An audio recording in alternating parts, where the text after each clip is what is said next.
Welcome to Luca and Miguel. Enjoy the video. You start by unlocking your iPad and opening settings. This gets us into the device controls.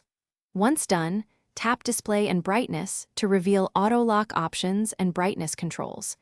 Make sure you have your passcode or Face ID available because some security settings may prompt you. You are beginning the process now. Will change when the screen turns off automatically. Keep the iPad awake while you navigate so the menu doesn't time out before you finish these first steps. Now tap Auto Lock to display the timeout choices. This is the key step. You'll see options like 30 seconds, 1 minute, 2, 5, 10 minutes, or never. Tap the duration you want, and the change takes effect immediately, so there's no save button to hunt for. Choose shorter times to conserve battery and longer times for convenience. If you use apps that require long viewing, set a higher value, but be mindful that never keeps the screen on and drains battery faster.